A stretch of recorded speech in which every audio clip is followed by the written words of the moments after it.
Día. Buen día, profe.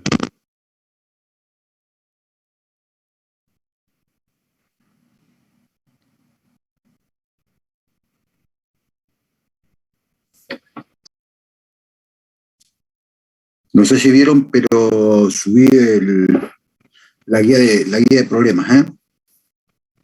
La guía de problemas de difusión.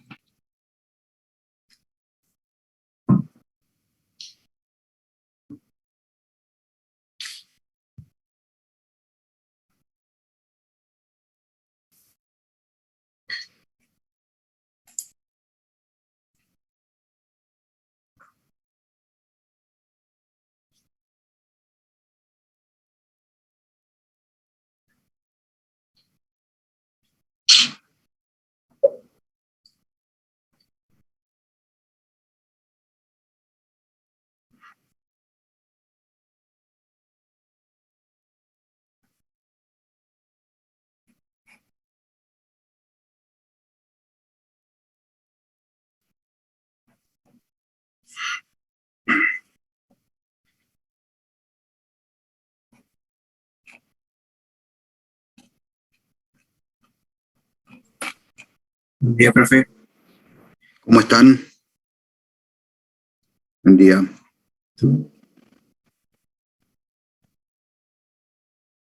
Bien.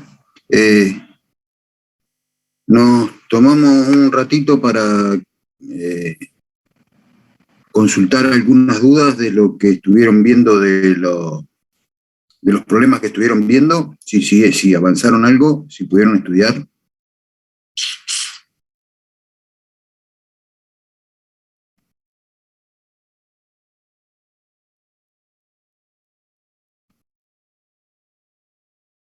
Puede ser de este o de los prácticos anteriores, ¿no?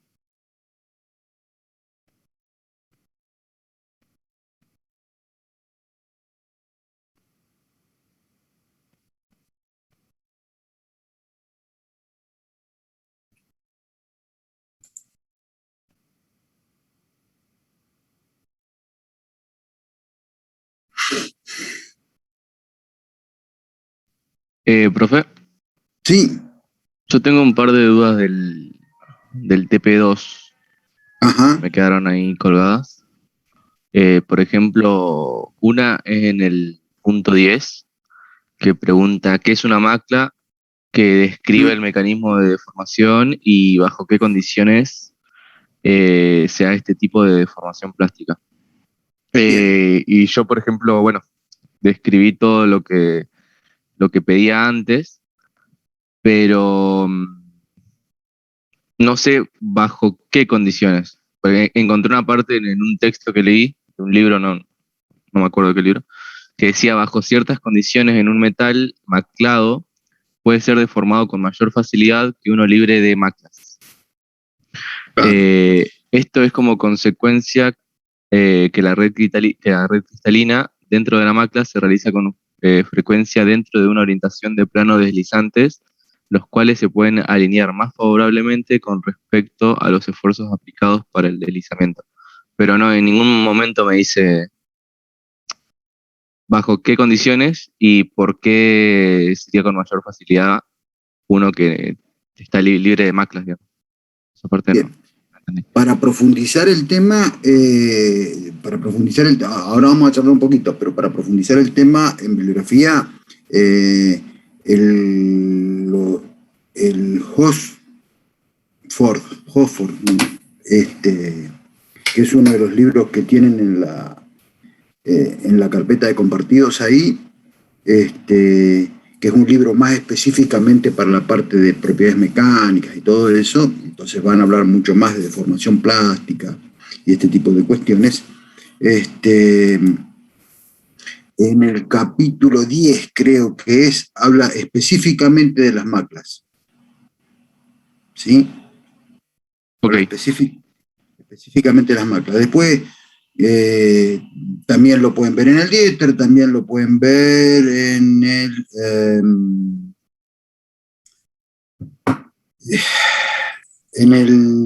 el Chaula. Ahí ya no me acuerdo bien qué capítulo.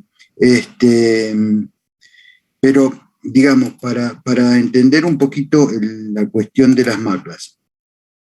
Digamos, ustedes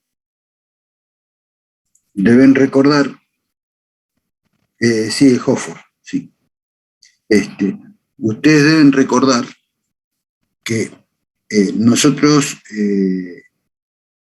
dijimos que en general las dislocaciones tienden a moverse en ciertos planos y en ciertas direcciones preferentemente, o sea, las cosas son más fáciles, o sea, lo que implica que, eso implica que la deformación plástica, ¿sí? Ocurre con más facilidad dentro de determinados planos en las estructuras cristalinas y dentro de esos planos, dentro de determinadas direcciones. Si nos ponemos a analizar un poquito en detalle esto, en general estamos hablando de los planos más compactos, y dentro de los planos compactos, en las direcciones compactas. ¿Sí? Esto es así. Ahora bien, nosotros si analizamos cómo es una estructura FCC, por ejemplo,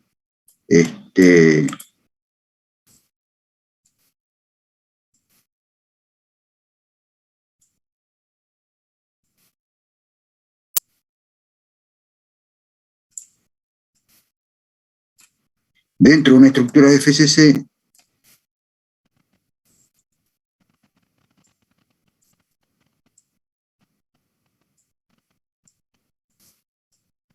suponiendo que eso fuera un cubo,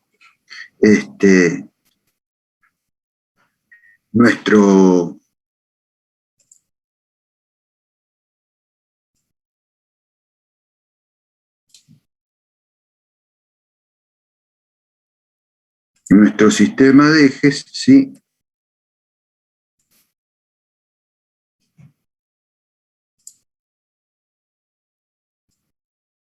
Será algo así. Dentro de esta estructura FCC, ¿cuál es el plano más compacto?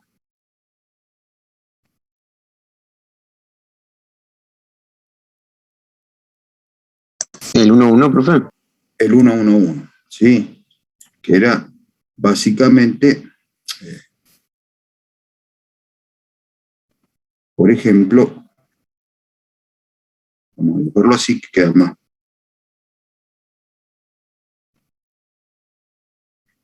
¿Sí? Y dentro del plano 1-1-1, ¿cuál es la dirección más compacta?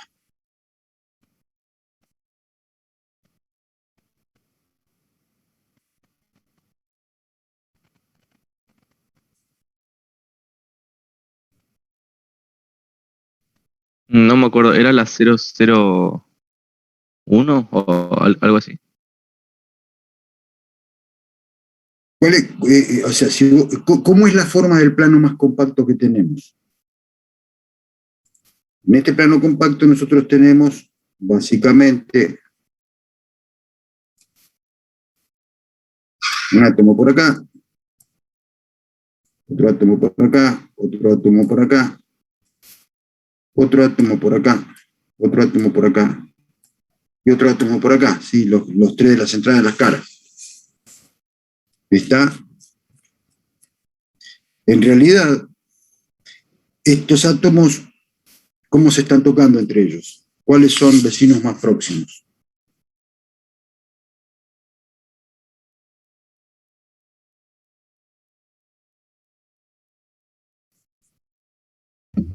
Los que pasan por la diagonal de la cara. Claro, los que pasan por la diagonal de la cara. La diagonal de la cara, ¿sí? Es una dirección de qué tipo. ¿Cuáles son los índices de la dirección esa?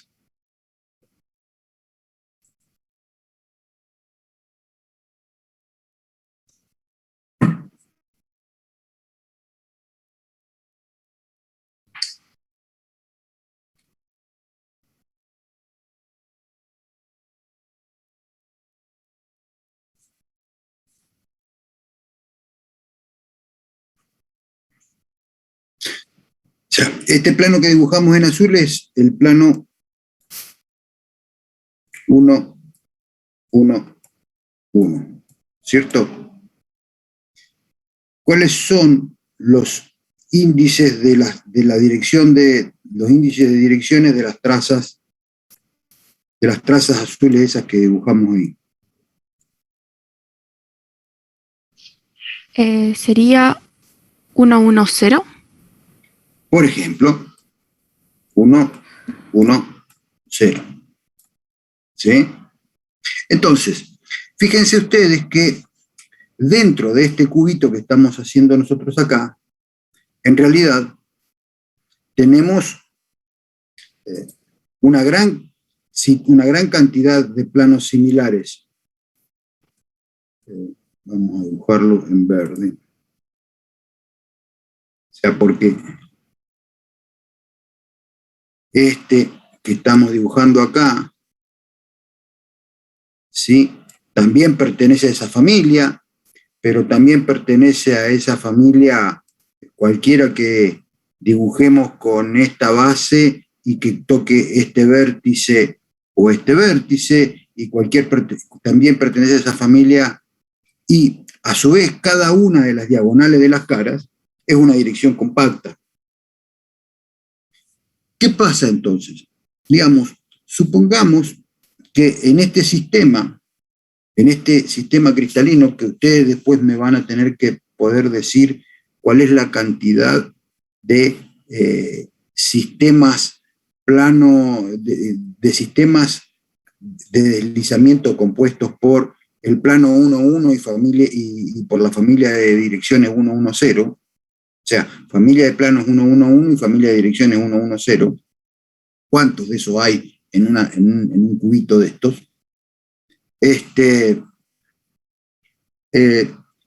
Entonces, digamos, supongamos que nosotros al cubo le ponemos una situación de esfuerzos como este.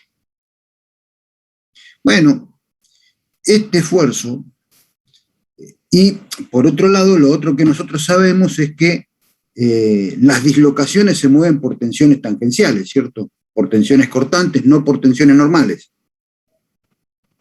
Estamos hasta ahí. Entonces, cuando analizamos eso, en un sistema como este, que tiene tantas posibilidades, ¿sí? Porque, digamos, probablemente este estado de tensiones no sea capaz de resolver una tensión cortante lo suficientemente fuerte en un plano como cualquiera de estos dos azules que dibujamos acá y en la dirección esa. Pero en una de esas, dentro del mismo plano y en esta dirección, sí resuelve tensiones cortantes importantes. Entonces, dicho esto, lo que vamos a ver es que en general las dislocaciones que se encuentran en ese plano y en ese tipo de direcciones probablemente no se muevan, pero las dislocaciones que se encuentran en este plano y en esa dirección sí se van a mover. O sea, y ahí podemos entrar a buscar todas las combinaciones posibles que hacen, de todas las combinaciones posibles que encontramos, de la familia de planos 1, 1, 1 que podemos encontrar acá adentro, y de las direcciones 1, 1, 0, la familia de direcciones 1, 1, 0, ¿cuál es la combinación que hace que este estado de esfuerzos externos, ¿sí?, genere la mayor componente de corte? O sea, en cuál de todas las que se generan ahí adentro, este estado de tensiones resuelve la mayor componente de corte. Entonces, en esa dirección y en ese plano, o sea, ese sistema de deslizamiento, es donde probablemente más rápido se empiecen a mover las dislocaciones, más fácilmente se van a empezar a mover las dislocaciones. ¿Está? Entonces, para un sistema FCC, para un sistema BCC inclusive, siempre vamos a tener algún sistema y dado un esquema de tensiones cualquiera externo, siempre vamos a encontrar alguna posibilidad de sistema de deslizamiento que pueda mover dislocaciones. ¿Está? Ahora, pensemos en un sistema hexagonal. Y vamos a ver. Vamos a buscar un sistema hexagonal en algún lado porque no me voy a poner a dibujarlo.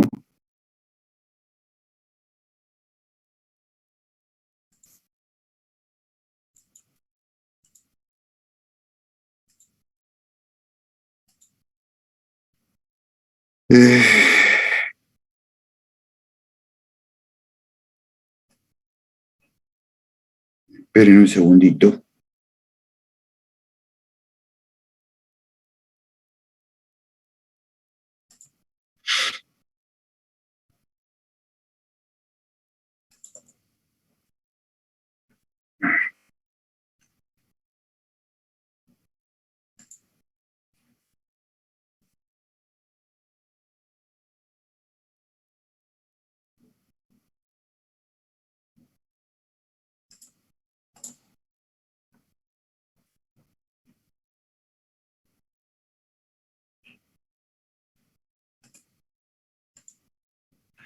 Bien. ¿Están viendo la transparencia esta? Sí. Bien. Acá tenemos un BCC, acá tenemos un FCC y acá tenemos un hexagonal. En este hexagonal, los planos compactos, ¿sí? Los planos compactos, pero ahí estamos. Los planos compactos son estos que tenemos acá. Y las direcciones compactas dentro de ese plano son estas que tenemos acá.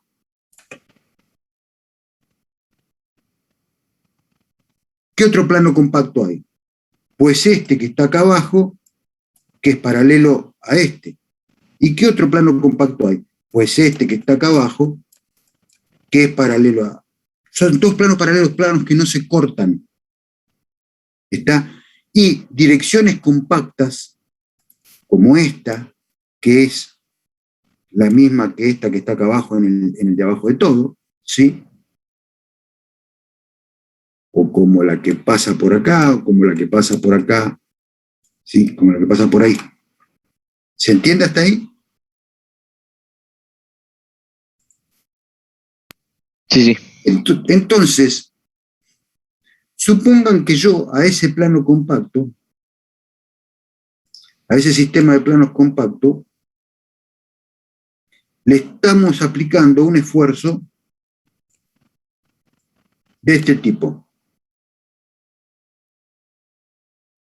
¿Qué tensión cortante va a resolver este esquema de tensiones sobre este plano y esta dirección, o este plano y esta dirección, o este plano y esta dirección?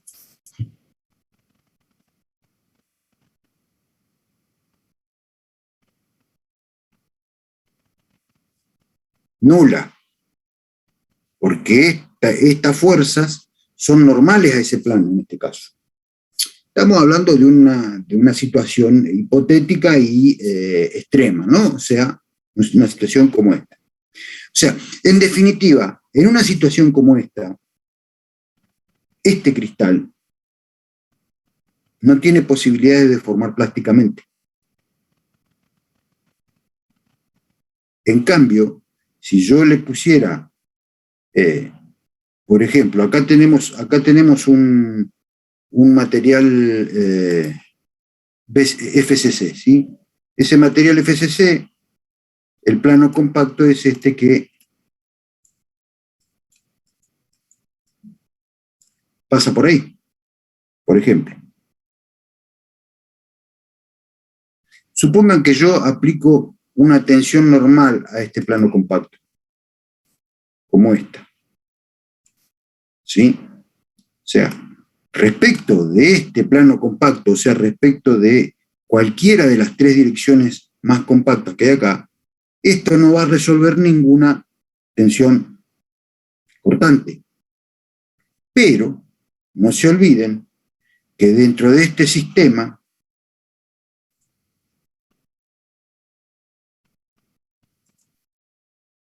por ejemplo,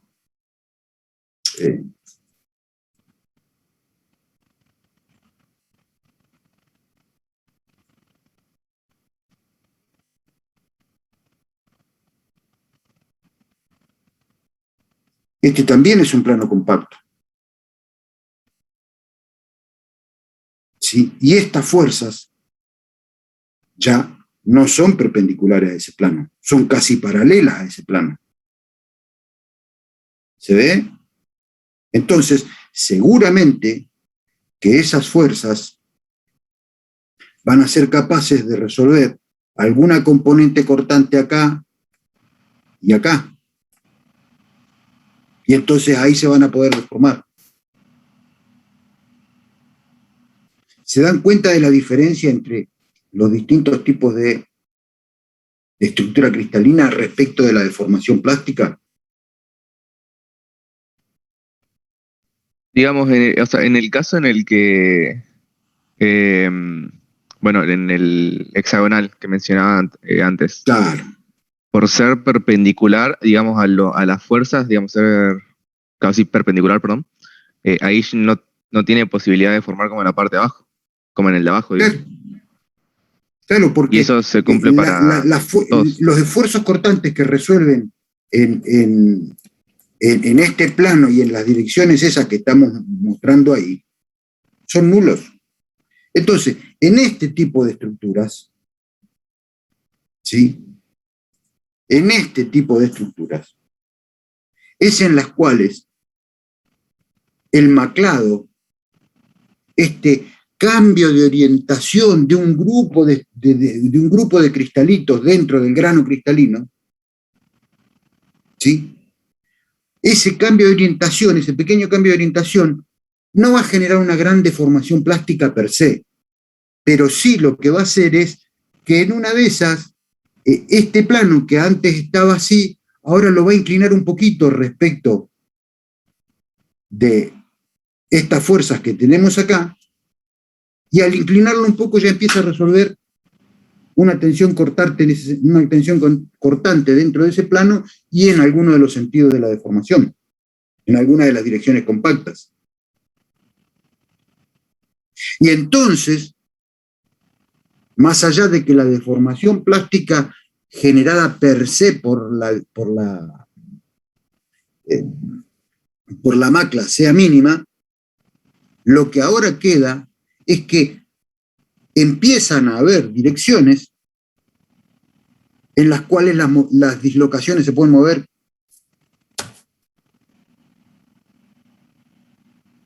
Entonces, esa es la importancia de las maclas en este sentido. ¿Se entiende? Bien, sí, sí. Y una cosa, a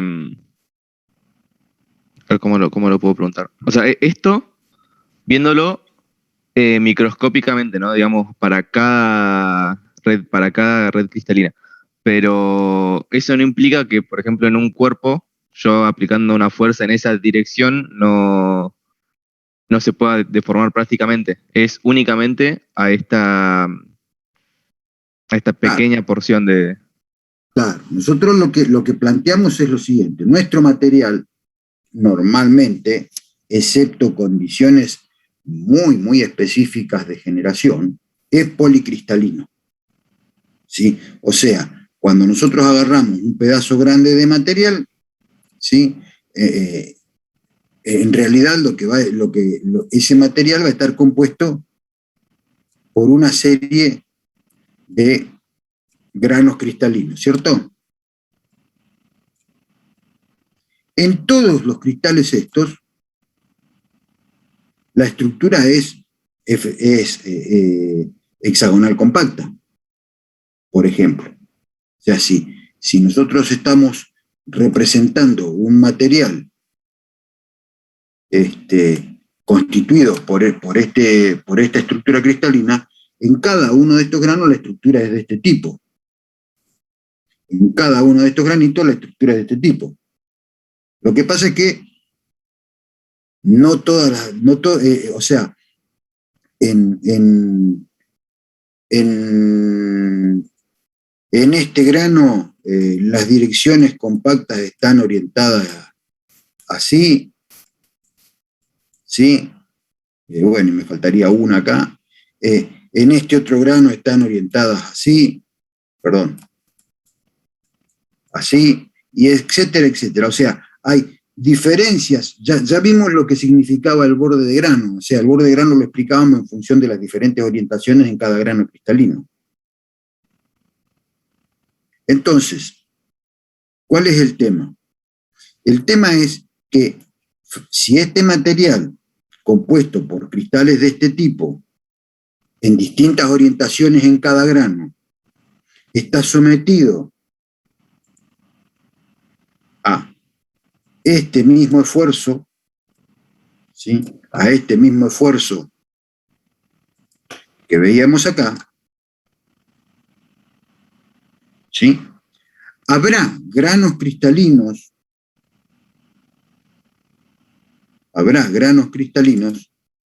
¿sí? En los cuales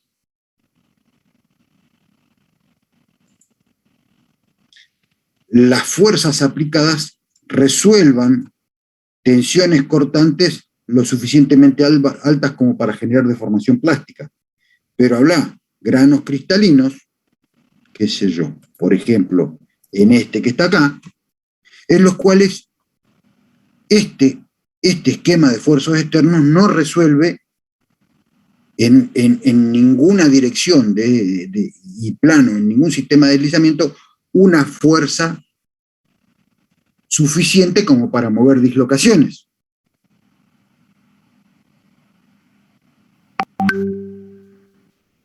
Ahora pensemos una cosa y adelantemos algo. La deformación plástica se produce a volumen constante, ¿sí? O sea, si yo tengo un volumen y lo estiro, bueno, si lo estiro así quiere decir que esta sección de alguna manera tuvo que cambiar para mantener el volumen constante. Entonces, frente a esa premisa, que yo tenga este cristal que se deforma, este grano, o sea, grano cristalino, este que se deforma, y este que no puede deformarse, de alguna forma va a tener que reaccionar, porque este que estamos viendo acá no puede no deformarse si los demás se deforman alrededor. O sea, el proceso de deformación grano a grano tiene que mantener un esquema coherente. ¿Sí? Tiene que haber coherencia en la deformación plástica de todos los granos cristalinos. Entonces, no se puede deformar inicialmente porque no resuelve tensiones cortantes en los planos y direcciones compactas, de modo que pueda mover dislocaciones. Bueno, pero en una de esas, maclándose, va a poner planos y direcciones en condiciones de ser deformadas por movimiento de dislocaciones. ¿Se entiende cómo funciona? O sea, nosotros aquí lo veíamos a nivel muy micro, muy nano, para un cristalito. Cuando lo pasamos a un material policristalino, la cuestión es la misma. Lo que pasa es que habrá granos que se deformen fácilmente porque en ellos se resuelven grandes tensiones cortantes en los sistemas de deslizamiento, y habrá granos que no. En esos granos que no pueden quedar libres de deformación plástica, porque generaría una situación incoherente, o sea, empezaríamos a ver, por ejemplo, que acá empieza a ver que se despega un grano del otro y empiezan a quedar vacíos. ¿Mm?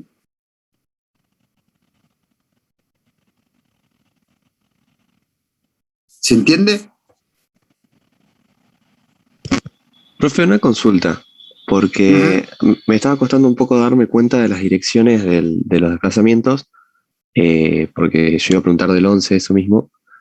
Las direcciones siempre van a ser paralelas a los planos en las que se puedan, digamos, en las que se generarían los esfuerzos de corte.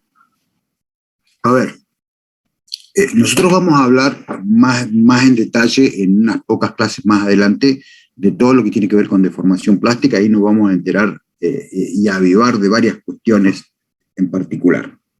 Pero, en realidad, primero, si nosotros tenemos una dislocación de borde como esta, eso quiere decir que esa dislocación de borde está relacionada con una dirección como esta que estará dentro de un plano. ¿Sí?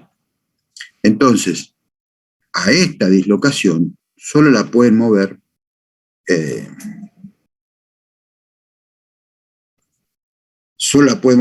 tensiones cortantes de este tipo. ¿Está? Sí. Bien. Lo otro que tenemos que empezar a ver, porque dislocaciones puede haber en cualquier plano y en cualquier sentido dentro del material, es si en realidad esta dislocación está en un sistema de fácil deformación, en lo que conocemos como un sistema de deslizamiento fácil. Normalmente esos sistemas de deslizamiento fáciles, ¿qué son?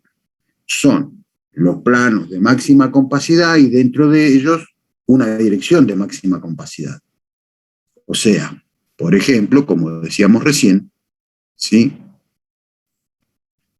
Este plano que tenemos acá, ¿sí? Y dentro de ese plano, estas direcciones.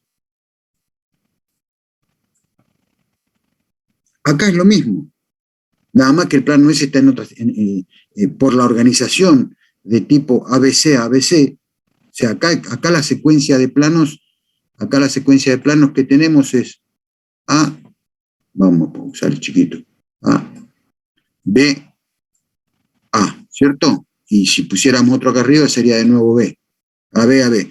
Acá la secuencia de planos que tenemos es A, B, C, porque esta no ocupa los mismos sitios que ocupan las esferitas de este plano de acá abajo. ¿Mm?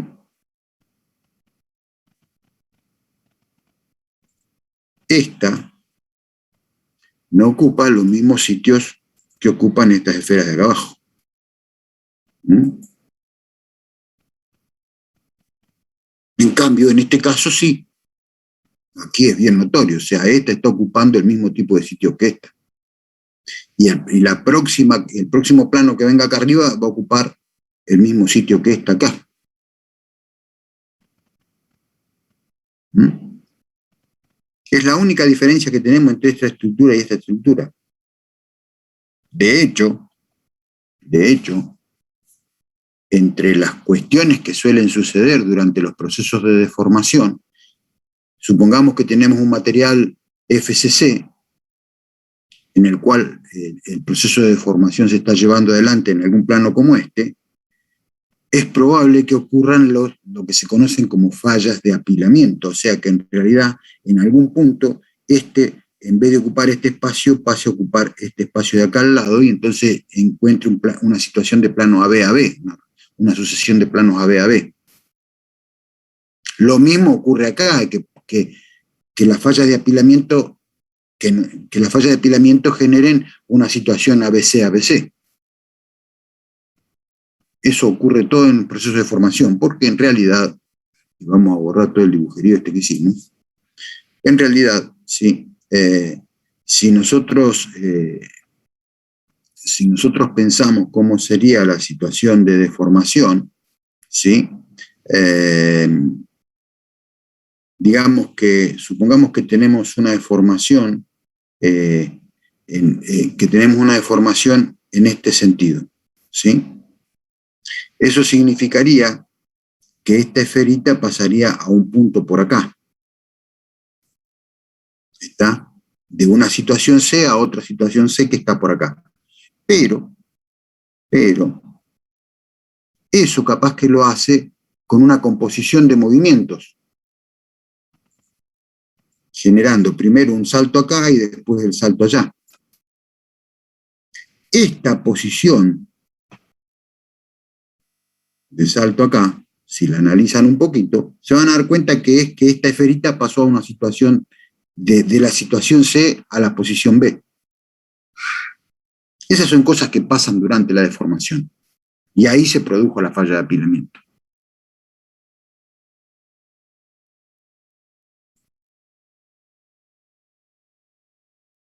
¿Estamos? Sí, ahí sí, gracias. Profe, ¿le puedo hacer una consulta? Sí, cómo no.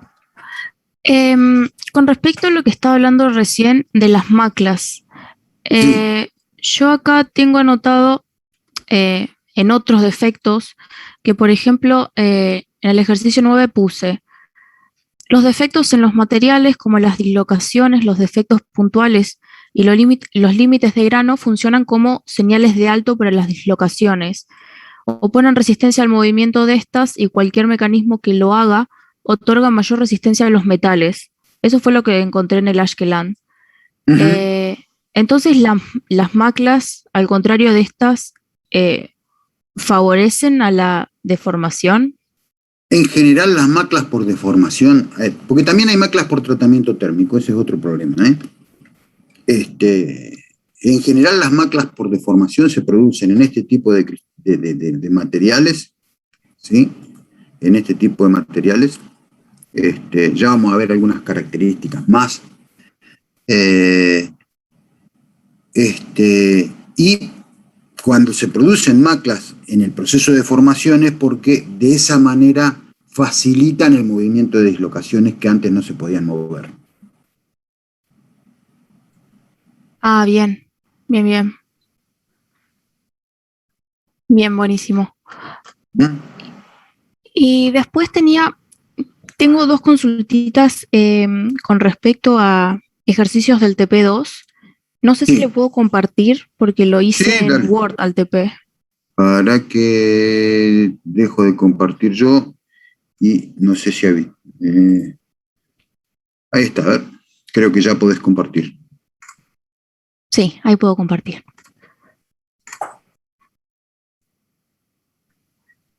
No sé si se ve. Sí, se ve. Bien, una de las consultas que tenía era acá en el ejercicio 8, en donde me pide analizar el campo de tensiones alrededor de una dislocación de borde. Sí.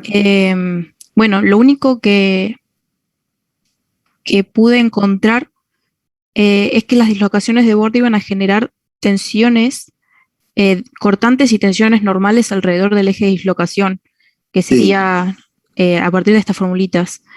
Sí. Encontré eso por un análisis elástico se llega a esa situación, ¿sí?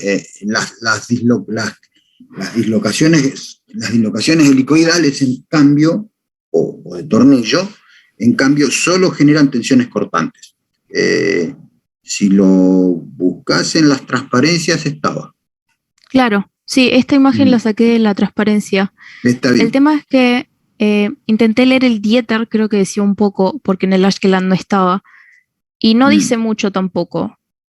Entonces no sabía si quedarme con esta respuesta nada más. Si era suficiente más que nada.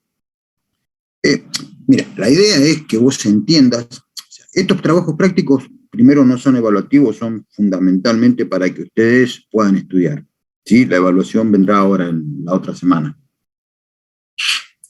de estos temas y vamos a tratar de hacer una evaluación linda, interesante, más que para calificar, para que ustedes aprendan, Este,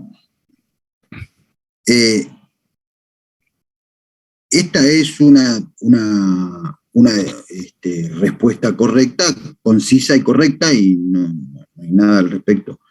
Si querés profundizar más, el Dieter tiene un capítulo especial en el cual habla de los estados de tensiones alrededor de las dislocaciones, pero también lo vas a poder encontrar en Hofford, y después ahí entre los libros de consulta yo creo que les había puesto, a ver si lo encuentro, yo creo que les había puesto un libro sobre deformación plástica y dislocación, o algo así, que es muy de consulta, o sea, eso es para qué. Pero sí en el Hofford, en el Chaula, en esos libros un poco más mecánicos, más de comportamiento mecánico, lo van a encontrar bien. Yo después me fijo y les digo bien el capítulo.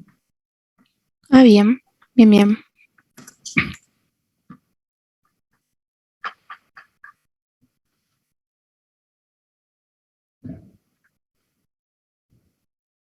¿Algo más? Ah, sí. Después tenía una duda en el punto 5, en donde me piden comparar una dislocación de borde con una de tornillo, comparando distintos aspectos que tienen en distinto. Entonces, uno de los aspectos era el ángulo que forma el vector de Burgers con la dirección de deslizamiento y con la línea de dislocación. Exacto. Bueno, cuando tengo una dislocación de borde lo pude resolver, lo encontré, pero cuando tengo una dislocación helicoidal, que sería esta imagen, sí, puse que el vector de Burgers es paralelo a la línea de dislocación, que sería esta línea, sí, y también sería paralela a la dirección del deslizamiento. Y apunta en la dirección del deslizamiento. El vector de Burgers siempre apunta en la dirección del deslizamiento. O sea, porque el vector de Burgers todo lo que hace es decirte cuánto se desliza un plano sobre otro en un paso de deformación. O sea, en el caminar de una dislocación. Bien, bien, bien, buenísimo entonces. Ahora, que la dislocación camine como en el caso de las... a ver, para un cachito.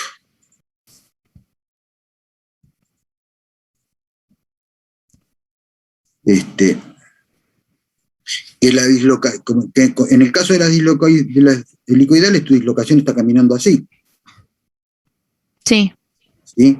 Y el deslizamiento se te está produciendo en este sentido. Claro. ¿Está? Ese mismo desplazamiento, ese mismo nivel de deslizamiento, te lo estaría generando una dislocación de borde que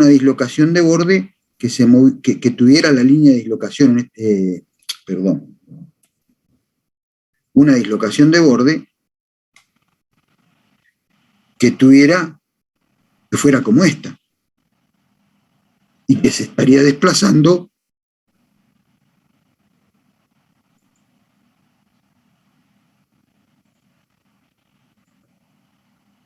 en aquella dirección. ¿Está? Sí. O sea, es una dislocación con el mismo vector de Burgers. De hecho, nosotros dijimos que en general las dislocaciones tienden a parecerse a loops, ¿sí? Sí. Donde supongamos que ese loop de dislocación tiene un vector de Burgers como este. Este es el vector B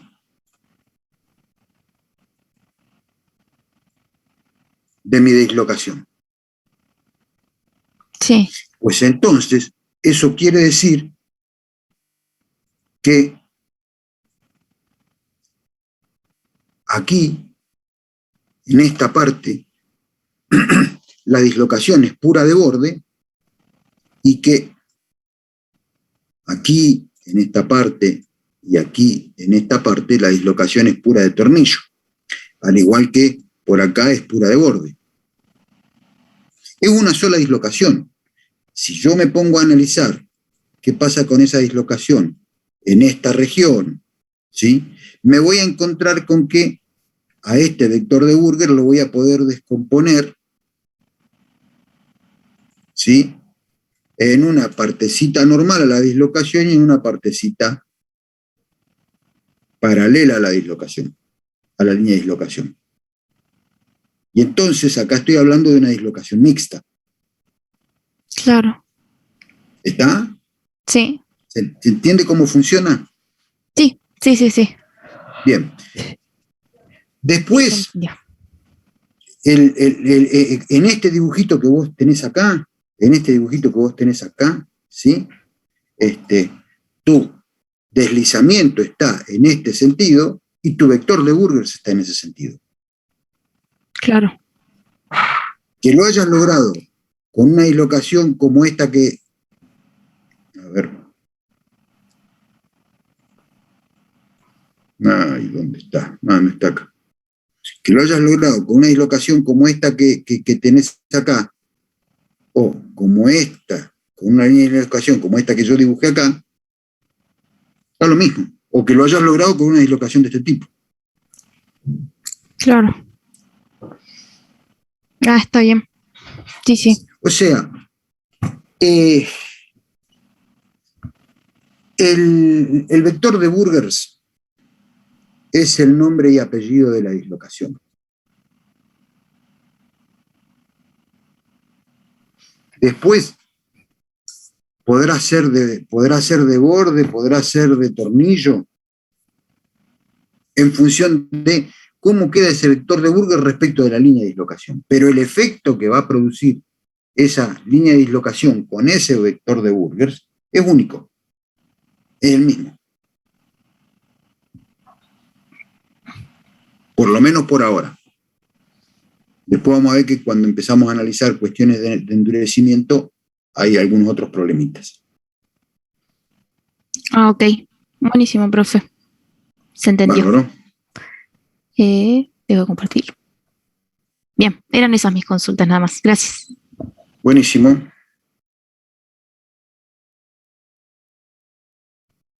¿Algo más?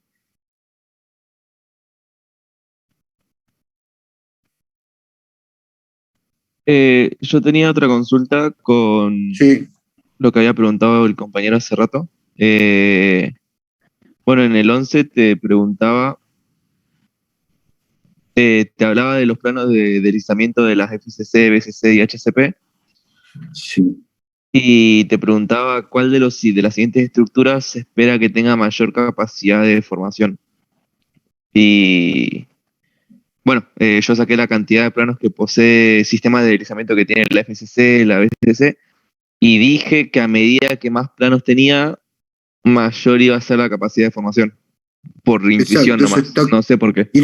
Pero No, pero está directamente vinculado con lo que decíamos recién, o sea, cualquier por las direcciones. en una FCC, sí, cualquier esfuerzo en cualquier dirección va a tener un sistema de deslizamiento en el cual resuelve tensiones cortantes. Claro, está bien. Está. Bien. ¿Está? Claro, sí, por la cantidad de direcciones que van a haber. Después, hay otra cuestión a tener en cuenta con respecto a las BCC. Las BCC no tienen un plano más compacto. ¿Sí? Eso lo vieron, o sea, no tienen un plano en el cual sea de compacidad absoluta. ¿Está? Pero sí tienen dirección de máxima compacidad, que es la dirección 111. Esa dirección 111 dentro de la BCC son todas las diagonales del cubo que ustedes puedan encontrar. ¿Es cierto? No. Bien. Ahora, entonces, es lógico que las dislocaciones se muevan con facilidad según la dirección 111 o según la familia de direcciones 111.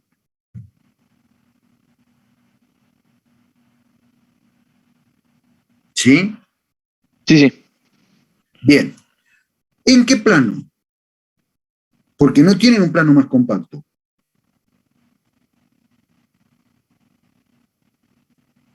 Mm, y van a haber muchos planos que se deformen, que puedan llegar a deformarse en esas direcciones. ¿Cuál es la condición que tienen que tener esos planos que vos decís que son muchos y que pueden llegar a deformarse? Que no sean perpendiculares a digamos que las direcciones de los planos no sean perpendiculares a la dirección de la fuerza. Era la que habíamos hablado hace rato, ¿no? No, pero con respecto a lo que dijimos recién,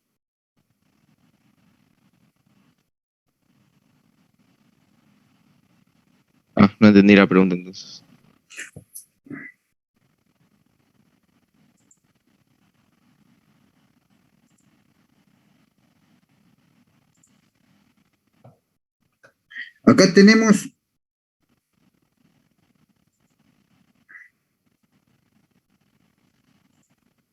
acá tenemos una estructura BCC, ¿cierto? De esa estructura BCC, las dislocaciones se van a mover preferentemente en la dirección 111. En general se van a mover según la dirección 111.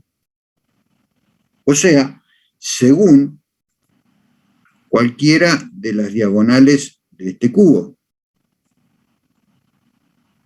¿Sí? Es más, me falta. ¿Está? Bien. Ahora, se van a mover según la diagonal del cubo. ¿En qué plano? Es la pregunta.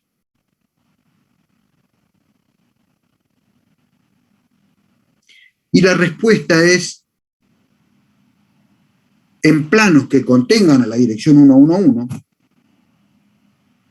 y que tengan bajo índice, o sea, que tengan la mayor compacidad posible. ¿Está?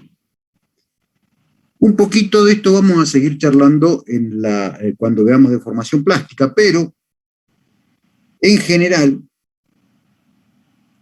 lo que vamos a ver es que las estructuras de este tipo presentan 12 sistemas de deslizamiento fácil, ¿sí? Ustedes me dirán cuántos sistemas de deslizamiento fácil presentan en principio estas estructuras. Y estas estructuras que tenemos acá presentan 48 sistemas de deslizamiento en los cuales el esfuerzo que necesito para mover una dislocación es aproximadamente el mismo.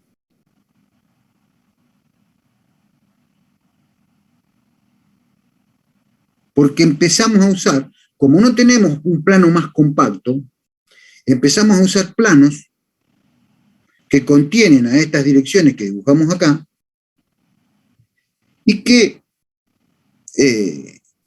son de compacidad más o menos similar. ¿Sí?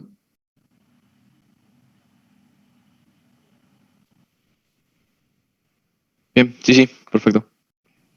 Igual, sobre esto vamos a charlar cuando veamos deformación plástica. ¿Eh? Bien. Genial, gracias. No, de nada.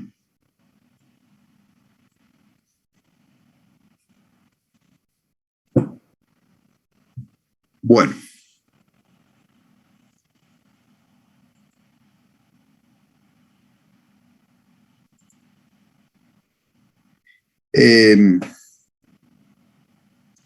Hacemos unos 5 minutitos y vemos algo de teoría. ¿Les parece?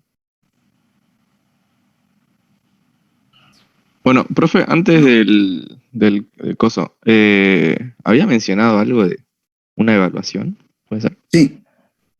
¿Tiene fecha? La tengo que armar todavía, así que cuando la arme les digo. Ah, ok. Sería, digamos, el parcial, ¿no? Es una forma distinta de un parcial. Ujú. Ok, Una forma de dictado sería, parcial, no van a tener un tiempo que está relacionado con no 1 hora y media para resolver una serie de problemas, sino con un problema un poquito más abierto en el cual van a tener que buscar información, entonces van a tener algunos días para hacerlo. tipo proyecto, por así decirlo, informe, algo. Problema medianamente abierto. Ok, ¿Sí? Supongamos que te digo, mirá, pensá en el material puro fulano de tal, buscar las estructuras cristalinas que tenga, bueno, un montón de cuestiones ahí.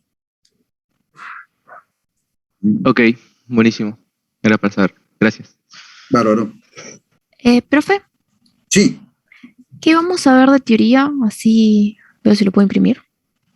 la parte de diagramas de equilibrio. Ah, ok. Ok, ok. Gracias. Bárbaro.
Bueno, ¿estamos todos por ahí? Vamos. Bien.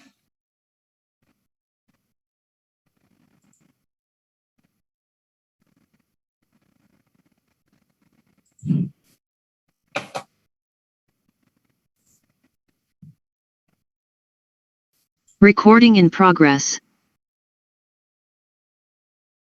Bien, vamos a continuar un poco con la teoría entonces. Nosotros hasta aquí básicamente vimos a nuestros materiales casi como materiales perfectos o como materiales puros, salvo algunas pequeñas acotaciones que hicimos cuando vimos algo de defectos o cosas por el estilo. En general hablamos de materiales constituidos por una única especie química, ¿sí? Respecto de esto, ustedes seguramente alguna idea tienen de alguna de las físicas ya, sobre todo cuando hablamos de el tema de soluciones. Seguramente ustedes han visto soluciones líquidas y cuando esas soluciones son capaces de generar determinado tipo de características, cuando en realidad tenemos una solución o cuando tenemos un sistema que se separa en fases. Entonces, digamos, dentro de los materiales metálicos ocurren cosas muy similares y están regidos básicamente por el mismo tipo de cuestiones.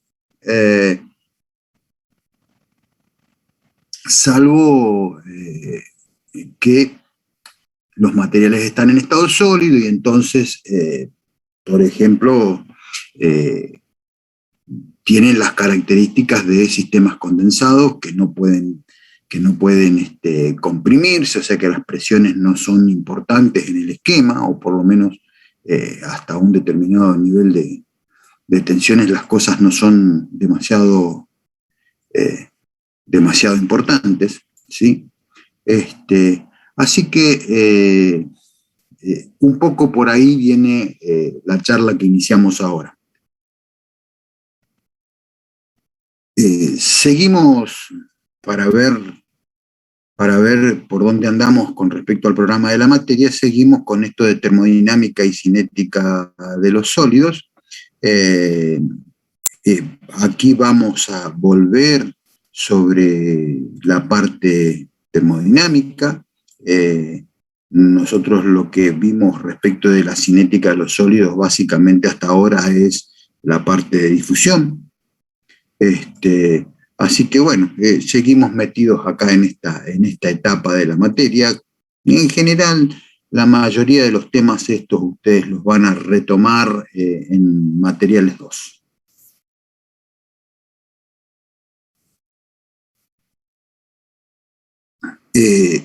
En general, y esto es algo que dijimos desde el primer día, las propiedades de los materiales dependen fuertemente de su microestructura y entonces eso nos lleva a continuar, de su estructura en general y de su microestructura en particular, ¿no?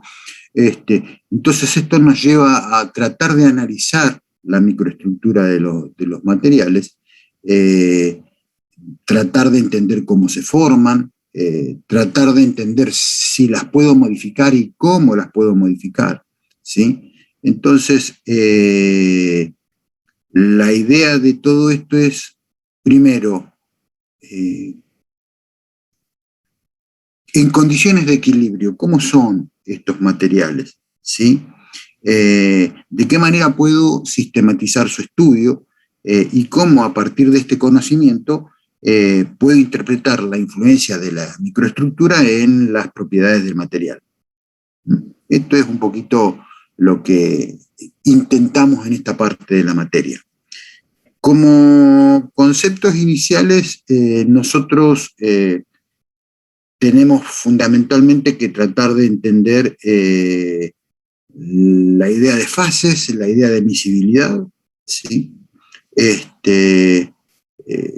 Nosotros podemos tener, como en este caso, un sistema monocomponente en el cual tenemos agua líquida, agua sólida y agua gaseosa o vapor, ¿sí? En ese sistema monocomponente tenemos 3 fases claramente: líquido, sólido, vapor, ¿sí? Después podemos tener situaciones en las cuales generemos sistemas bicomponentes, y seguramente que esto lo han experimentado en el último tiempo, desde principios de 2020 hasta ahora bastante seguido en casa. Mezclamos agua y alcohol y vamos a obtener una solución. La idea de la solución es que nosotros tenemos 2 elementos que se mezclan entre ellos y que después no los podemos separar, o sea, no hay forma de... generan un líquido completamente nuevo, ¿sí? La otra posibilidad es que nosotros estemos disolviendo algún elemento en otro, ¿sí? Y que esa disolución alcance un límite de solubilidad, y cuando se alcance ese límite de solubilidad,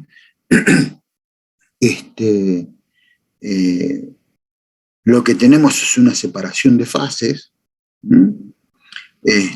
por ejemplo, sal en agua, pero también podemos tener situaciones en las cuales prácticamente no hay miscibilidad entre dos elementos, como por ejemplo acá tenemos un aceite y agua, y en general vamos a tener una separación de aceite y agua. En este caso de la sal y el agua, cuando nosotros superamos nuestro límite de solubilidad, lo que vamos a ver acá es, en una primera instancia, una solución de sal en agua, o sea, agua salada, similar a esto, en tanto y en cuanto no superemos ese límite de solubilidad. Cuando superamos ese límite de solubilidad, va a empezar a precipitar una nueva fase. Y acá me van a quedar 2 fases que son diferentes de los componentes iniciales. Por un lado, vamos a tener una región con agua salada, ¿sí? Y por otro lado, los precipitados estos que son sal mojada. O sea, es una mezcla de agua y sal, en ambos casos, nada más que esta tiene características de sólido y esta tiene características de líquido. Esta seguramente tiene una alta proporción de sal y una baja cantidad de agua, y esta tiene una alta proporción de agua y una baja cantidad de sal. ¿Se entiende? Entonces, estas son las ideas básicas que vamos a manejar dentro de esta parte de la materia, pero en general siempre en el estado sólido, y en algunos momentos vamos a recurrir a situaciones del estado líquido. Entonces, en todo esto que estuvimos charlando recién, podemos distinguir algunos conceptos, como por ejemplo el concepto de componente, ¿sí? En este caso el agua, en este caso el agua un componente, el alcohol otro componente, en este caso el agua un componente, la sal otro componente, en este caso el aceite un componente, el agua otro componente, ¿sí? Esto para llevarlo a situaciones que ustedes conocen y manejan. Cuando empecemos a hablar de sólidos, vamos a ver que estos componentes pueden ser, por ejemplo, oro y plata, hierro y carbono, cobre y estaño, ¿sí?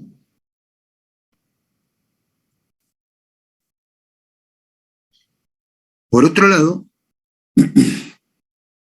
planteamos la idea de fase, ¿sí? Por otro lado, planteamos la idea de fase, el concepto de fase. Y bueno, el concepto de fase tiene que ver con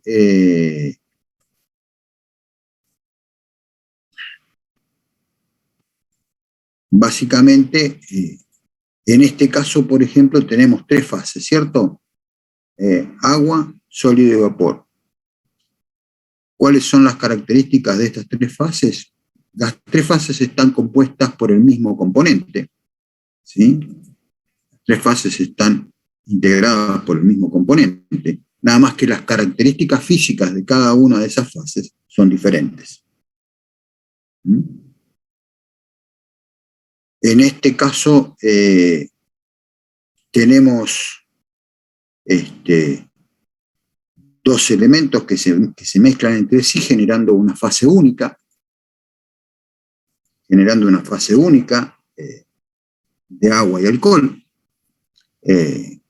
Si les tocó esto de en casa generar el alcohol al 70%, verán que la mezcla de agua y alcohol etílico en general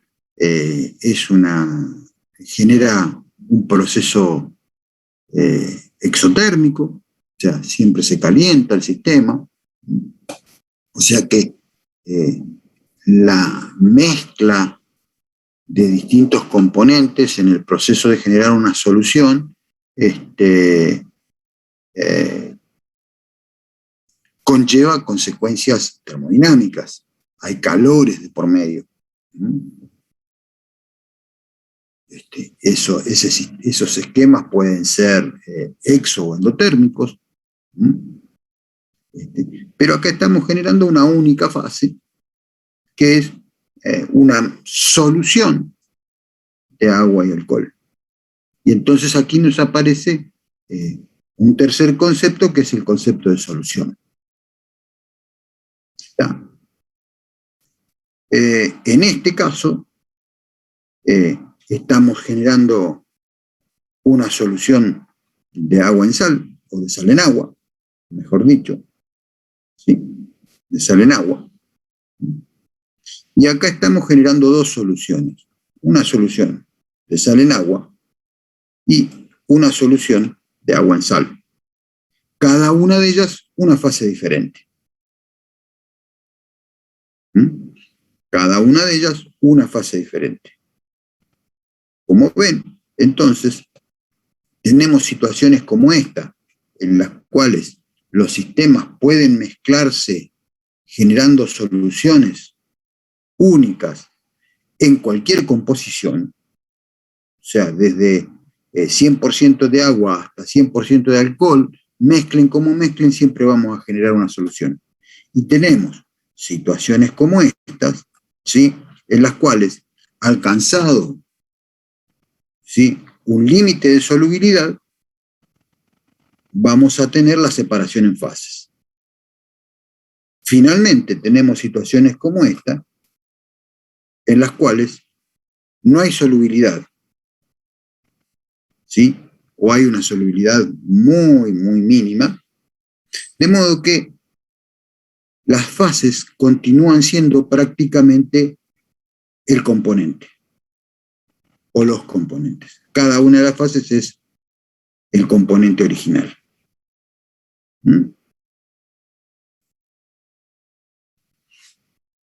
Acá tenemos entonces la idea de solución. Es una mezcla homogénea de solvente y soluto. Solvente el que está en mayor proporción, soluto el que está en menor proporción. ¿Sí? Entonces, si nosotros venimos a analizar esa idea acá, ¿sí?,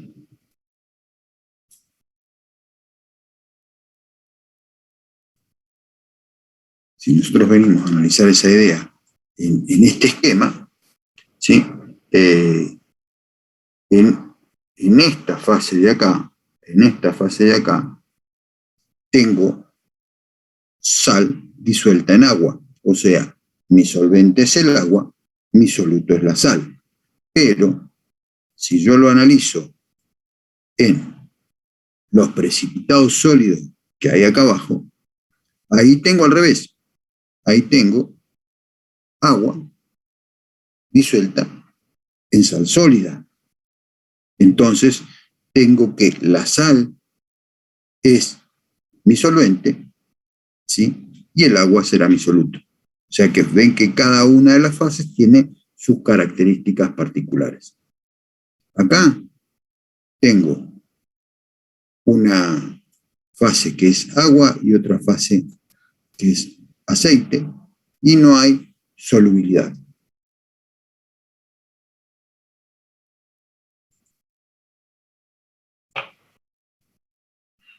En definitiva, todo esto lo podemos entender como sistemas. Un sistema puede ser monocomponente o multicomponente.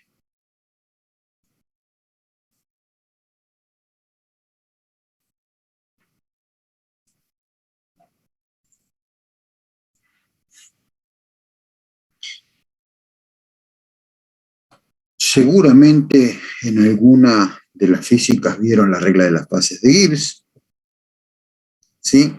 La regla de las fases de Gibbs dice sencillamente esto, o sea, el número de fases que se encuentra en equilibrio en un sistema sumado al número de grados de libertad del sistema, B, es igual al número de componentes más 2. O sea, esto que tengo acá. O sea que la cantidad de fases que se pueden formar está relacionado con los grados de libertad, o sea, ¿qué es lo que puede variar? Por ejemplo, temperatura, composición y presión. Y ahí tendría 3 grados de libertad. ¿Sí?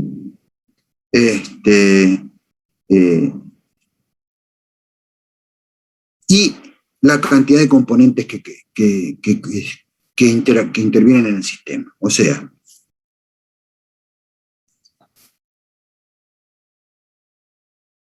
ahí tenemos las variables que determinan el sistema, y cuando trabajamos a presión constante, normalmente presión atmosférica, ¿sí? El tema de la presión, en general, en todo lo que tiene que ver con sistemas condensados, líquidos y sólidos, la presión influye bastante poco, ¿sí? O sea, la presión la vamos a analizar en nuestros sistemas cuando veamos deformación plástica.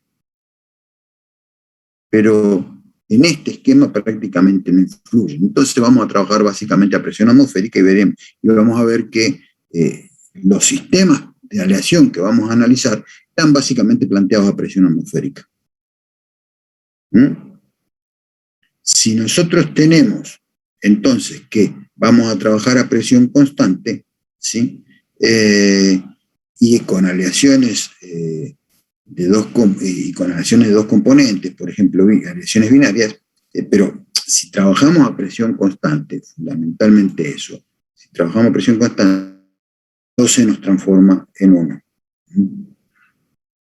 Está.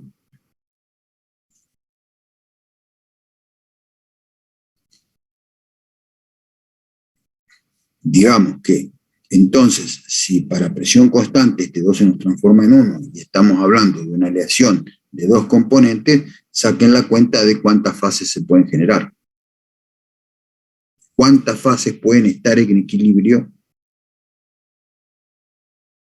en el sistema?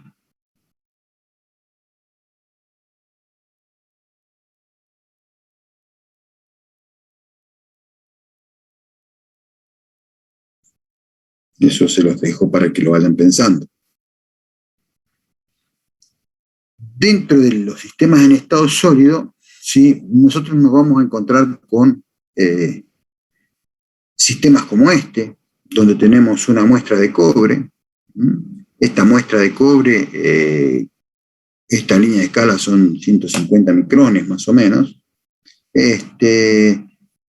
Cuando nosotros la miramos, vemos que hay distintas tonalidades. Esas distintas tonalidades ya lo habíamos dicho cuando vimos la parte de borde de grano, de efecto y todo ese tipo de cosas. No tiene que ver con que estos sean fases diferentes, son todas la misma fase, nada más que la inclinación de los planos compactos respecto de la superficie en los distintos granos, reflectan de diferente manera la luz. Ustedes tienen que pensar que esta micrografía que ven acá, ¿sí? Esta micrografía que ven acá se obtuvo de la siguiente manera, o sea, ustedes tienen básicamente un microscopio, ¿sí? Por el cual están viendo acá tienen los oculares, ¿sí? Acá tienen la muestra pulida, este microscopio ilumina desde acá arriba la muestra, ¿sí? Este microscopio ilumina desde acá arriba la muestra, ¿sí? Y esa iluminación, tal como veíamos el otro día, es reflejada y genera la imagen que nosotros vemos acá. ¿Está? Que nosotros vemos acá. Entonces, este proceso de reflexión no es exactamente el mismo, dependiendo en muchos materiales, en el cobre en particular es así, no es exactamente el mismo dependiendo de la orientación de los granos cristalinos respecto de la superficie pulida.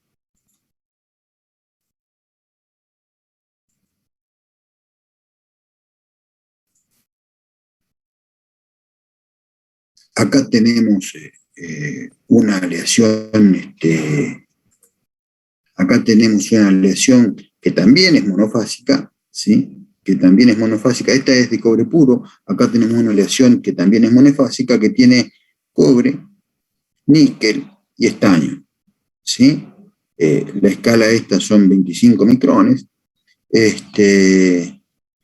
Y también se detectan los granos cristalinos, estas líneas que ven acá, al igual que todas las líneas oscuras que ven acá, están relacionadas con los bordes de grano.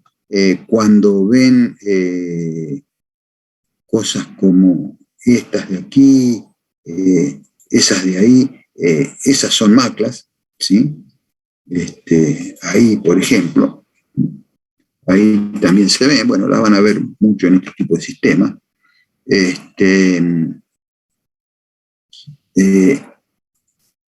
Pero esto sigue siendo un sistema monofásico.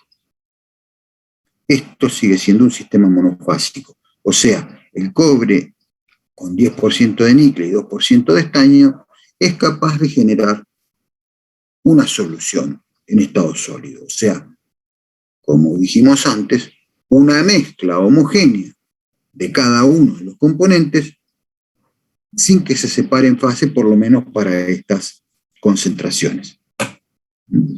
En tanto que para un material bifásico, ¿sí? Acá tenemos una aleación de aluminio-cobre, vemos claramente que hay dos fases. Normalmente a las fases se las reconoce con una letra griega, ¿sí? A los componentes se los nombra según el nombre del componente, ¿sí? Y oro, cobre, estaño, carbono, ¿sí? En cambio a las fases se las reconoce con letras griegas, alfa, beta, gamma.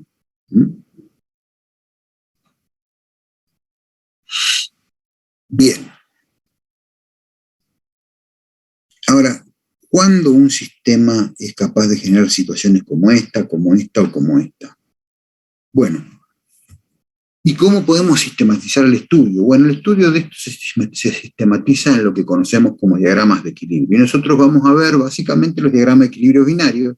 Después cuando vayan a materiales 2 van a ver que esto puede ser llevado a sistemas ternarios, cuaternarios, etc. En un diagrama de equilibrio binario, lo que nosotros vamos a ver son unas gráficas que tal como nos dice su definición,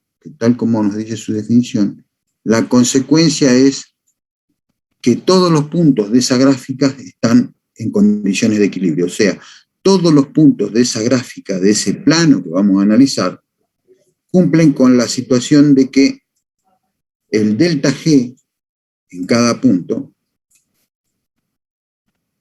es el mínimo posible para esa situación. ¿Sí? Es el mínimo posible para esa situación. ¿Está?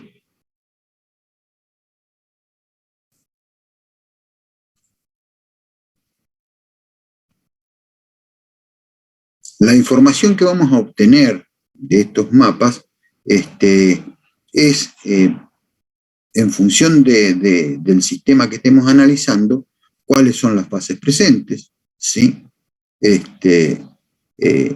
Qué cosas cambian en la medida en que yo me muevo en ese gráfico en función de cambios de temperatura, ¿sí? Normalmente ese gráfico implica cambios de temperatura muy lentos. De hecho, el mapa que nosotros vamos a analizar, típicamente y en forma genérica uno podría decir que es un sistema que detalla temperaturas, composiciones y presiones. Para nosotros las presiones dijimos que en los sistemas condensados no las vamos a tener en cuenta o vamos a analizar todo a presión atmosférica, así que lo que vamos a estar analizando típicamente es temperaturas y composiciones. ¿Sí?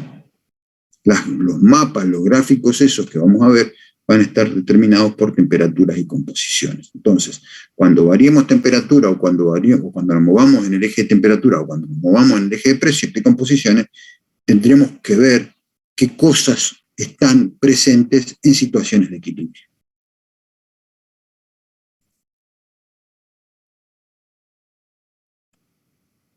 Ahí tenemos un poco la información que podemos obtener.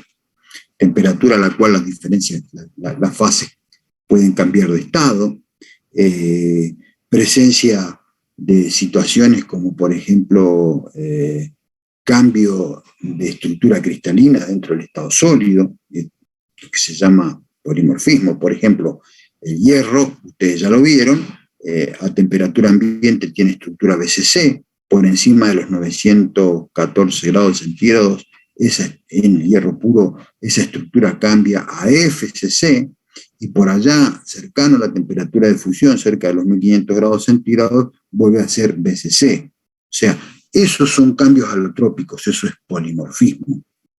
Esos cambios los vamos a ver reflejados en estos diagramas o mapas. Cuando ustedes deben haber visto en física los diagramas monocomponentes. En estos diagramas monocomponentes, los cambios que podemos ver están relacionados con presión y temperatura, ¿sí? Y básicamente, como es monocomponente, no tenemos composición. En estos sistemas, nosotros, ¿qué vemos? Vemos, por ejemplo, en este caso que tenemos acá, por aquí tenemos la presión atmosférica, ¿sí? Y entonces podemos analizar qué pasa en un punto como este. En ese punto A tenemos un material en estado puramente líquido, pero si nos ponemos en una situación como esta, o a la misma presión, por ejemplo, tenemos un material en estado sólido, en tanto que si nos paramos en un punto como el B, ¿sí? Tenemos el equilibrio entre una parte líquida y una parte sólida. Y si nos paráramos en un punto como este, ¿sí?, tendríamos el equilibrio entre una parte líquida y una fase vapor. Y si nos paráramos en un punto como este, el X, ¿sí?, que es el punto triple de nuestro sistema, ahí tenemos el equilibrio entre sólido, vapor y líquido, ¿tá? Y acá abajo tenemos el equilibrio sólido-vapor. Bueno, esto es un repaso de cosas que ustedes ya conocen, indudablemente. Profe, Sí, en el gráfico en la diapositiva anterior mencionó que se veía alotropía y polimorfismo. sí, ¿Es en este gráfico? O sea, ¿cómo lo no. identifica? Ah, No, en este gráfico todo lo que veo yo, en este particular, después ahora vamos a ver, por ejemplo, el del hierro. ta. En este en particular, todo lo que veo son los cambios de estado. Sí, sí. O sea, cada uno de estos estados, cada una de estas situaciones, ¿sí?, es una fase diferente. ¿Está? Cada estado es una fase diferente. Claro, sí, sí, sí. No, también pensé que deberíamos ver los otros fenómenos y eso. Acá tenemos algunos otros sistemas monocomponentes. Fíjense, acá tenemos el caso del agua. Acá tenemos el punto triple. Acá tenemos el estado líquido, acá tenemos el hielo, acá tenemos el vapor. Acá tenemos el anhídrido carbónico. ¿Tá? Fíjense que a presión atmosférica el anhídrido carbónico, ¿sí?, que a presión atmosférica el anhídrido carbónico está en la región, ¿sí?, en la cual a esta temperatura que indicamos acá se consigue el equilibrio entre sólido y vapor. ¿Sí? Por eso es que el hielo seco, ¿sí?, del estado sólido pasa directamente al estado vapor. Y acá tenemos un poco lo que planteabas vos recién. Acá tenemos la presión atmosférica. Esto es sílice. Y la sílice pasa por todos estos estados alotrópicos, por todos estos cambios alotrópicos. A esta temperatura genera cuarzo, a esta temperatura cuarzo beta, a esta temperatura se transforma en tridimita, después se transforma en cristobalita y después recién pasa al estado líquido. Entonces, todos estos procesos de cambio hasta acá, ¿sí?, son cambios alotrópicos, son variaciones alotrópicas. El cuarzo alfa tiene una estructura cristalina particular, el cuarzo beta tiene una estructura cristalina particular, la tridimita tiene una estructura cristalina particular y la cristobalita tiene otra estructura cristalina particular. ¿Está? Entonces también acá se ven, que era lo que planteaba.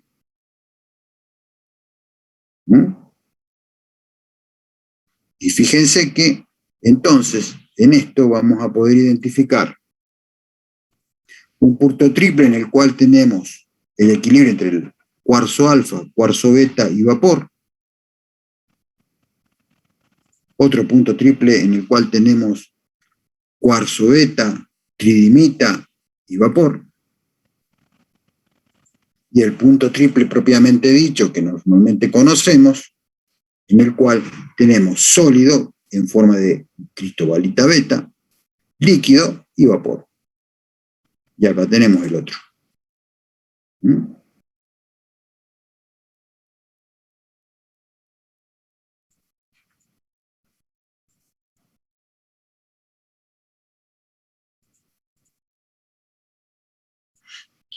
Acá tenemos el mismo gráfico para el hierro, que lo encontré con los ejes en el otro sentido. O sea, nosotros estábamos acostumbrados a ver presión en el eje vertical, temperatura en el eje horizontal. Bueno, acá está al revés. No cambia demasiado la cosa y hasta viene bien para poder analizar distintas situaciones que les pueden aparecer en bibliografía. Nuevamente, a presión atmosférica, ¿sí? A presión atmosférica tenemos hasta los 910 grados centígrados el hierro es BCC, hierro alfa. Entre los 900 y los 910 y los 1394 el hierro es gamma, hierro FCC. Entre los 1394 y los 1538, según este diagrama, el hierro puro es hierro delta, que vuelve a ser BCC. Y después recién se transforma en líquido. Entonces, nuevamente, ¿qué podemos decir? Podemos decir que aquí tenemos un cambio alotrópico y aquí tenemos otro cambio alotrópico. ¿Está?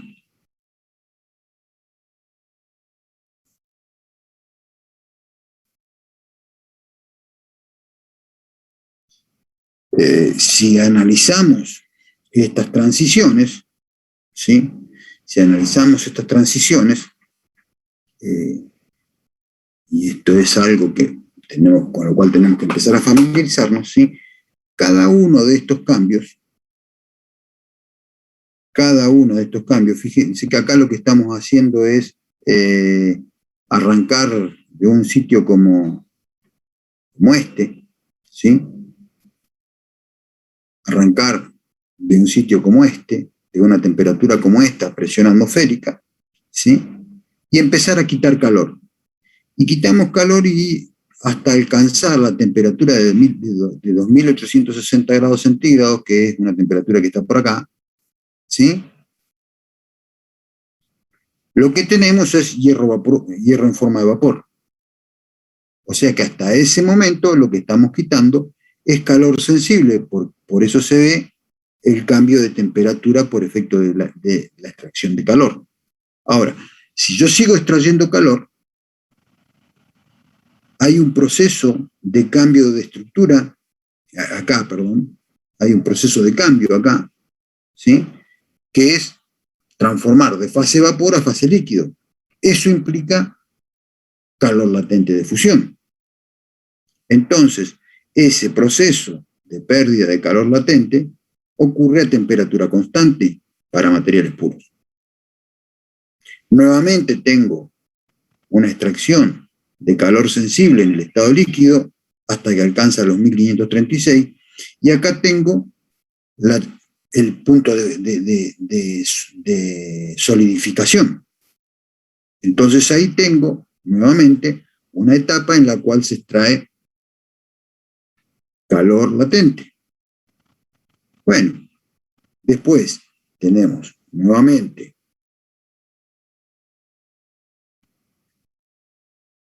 una situación de quita de calor sensible, aquí una situación de quita de calor latente, una situación de quita de calor sensible, una situación de quita de calor latente y un enfriamiento del hierro alfa hasta la temperatura ambiente, por ejemplo. O sea, cada uno de estos cambios que vemos acá, ¿sí?, involucran un proceso de extracción de calor sensible. Si lo viéramos en el sentido contrario, o sea, si lo viéramos calentando, iríamos en esta curva al revés. Y entonces, en el sentido contrario.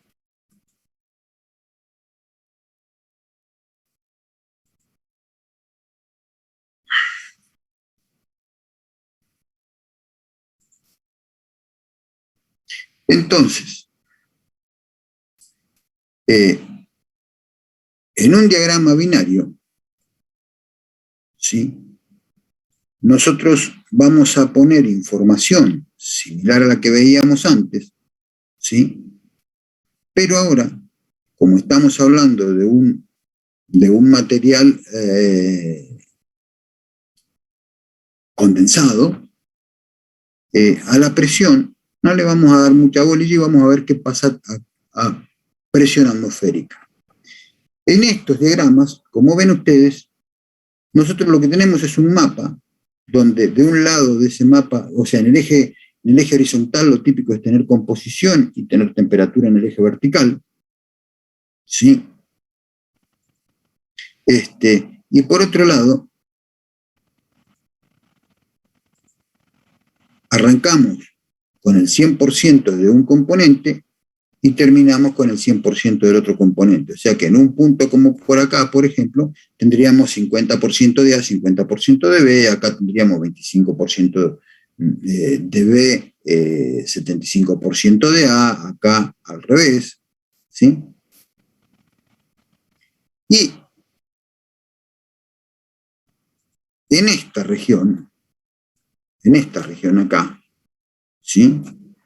Vamos a encontrar una serie de líneas que nos van a ir indicando los cambios que se puedan producir.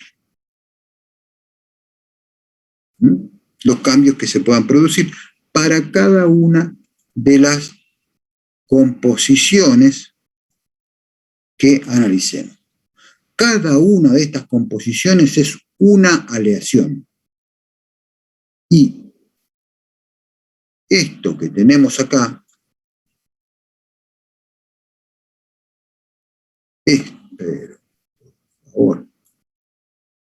esto que tenemos acá es un sistema de aleación. O sea, el diagrama de equilibrio me representa un sistema de aleaciones.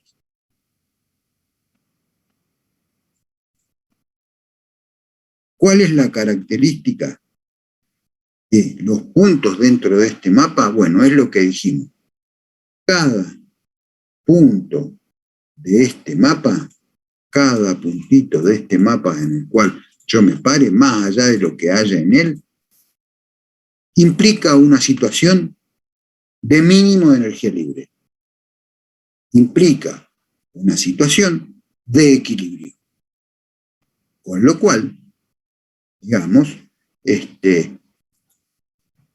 cualquier sucesión de puntos que yo trace acá, ¿sí? Cualquier sucesión de puntos que yo trace acá, implica una sucesión de puntos en el equilibrio.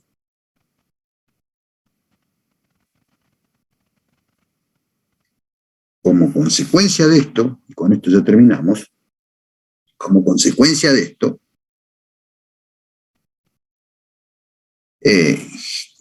hay algo que nosotros hacemos bastante corrientemente, como por ejemplo decir, bueno, ¿y qué pasa si analizamos una transformación en la que enfriamos de acá hasta acá?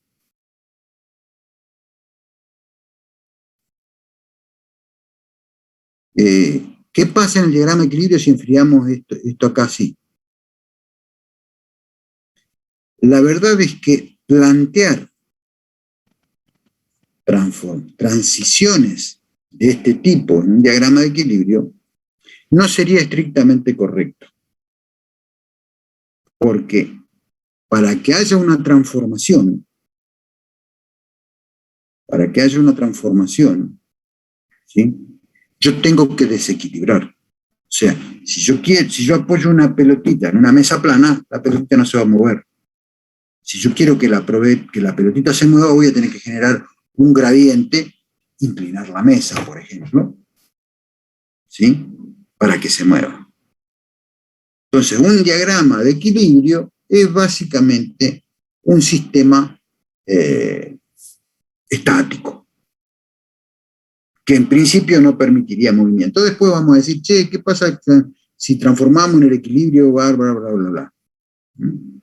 Después vamos a dar algunas connotaciones respecto de la cinética de las transformaciones, y entonces ahí nos vamos a poder arreglar un poquito con esto de las transformaciones dentro de un diagrama de equilibrio y el equilibrio. Entonces, básicamente, por hoy, esta introducción a la idea de diagramas de equilibrio. ¿Alguna duda, alguna consulta?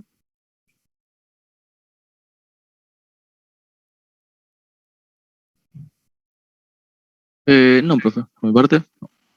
Bueno, si estamos bien, ya son las 11 y algún minuto. No, son las 11.